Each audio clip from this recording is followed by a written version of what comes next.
Matthew 22. And again Jesus spoke to them in parables, saying, The kingdom of heaven may be compared to a king who gave a wedding feast for his son, and sent his servants to call those who were invited to the wedding feast. But they would not come. Again he sent other servants, saying, Tell those who are invited, See, I have prepared my dinner. My oxen and my fat calves have been slaughtered, and everything is ready. Come to the wedding feast. But they paid no attention and went off, one to his farm, another to his business, while the rest seized his servants, treated them shamefully, and killed them. The king was angry, and he sent his troops and destroyed those murderers and burned their city. Then he said to his servants, The wedding feast is ready, but those invited were not worthy. Go therefore to the main roads, and invite to the wedding feast as many as you find. And those servants went out into the roads, and gathered all whom they found, both bad and good, so the wedding hall was filled with guests. But when the king came in to look at the guests, he saw there a man who had no wedding garment. And he said to him, Friend, how did you get in here without a wedding garment? And he was speechless. Then the king said to the attendants, Bind him hand and foot and cast him into the outer darkness. In that place there will be weeping and gnashing of teeth. For many are called, but few are chosen. Then the Pharisees went and plotted how to entangle him in his words. And they sent their disciples to him, along with the Herodians, saying, Teacher, we know that you are true and teach the way of God truthfully, and you do not care about anyone's opinion, for you are not swayed by appearances. Tell us, then, what you think. Is it lawful to pay taxes to Caesar or not? But Jesus, aware of their malice, said, Why put me to the test, you hypocrites?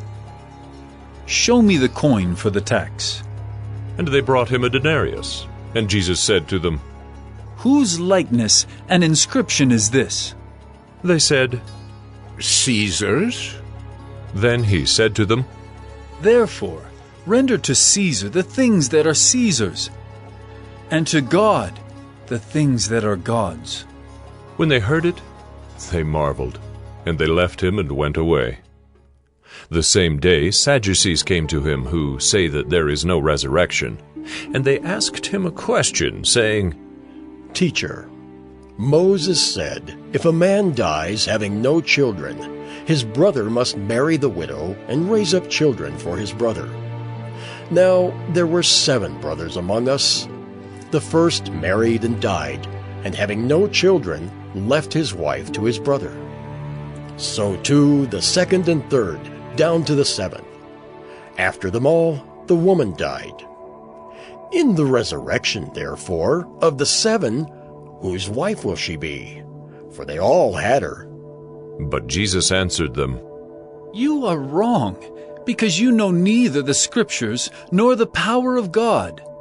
For in the resurrection they neither marry nor are given in marriage, but are like angels in heaven.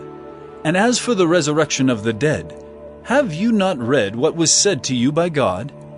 I am the God of Abraham, and the God of Isaac, and the God of Jacob.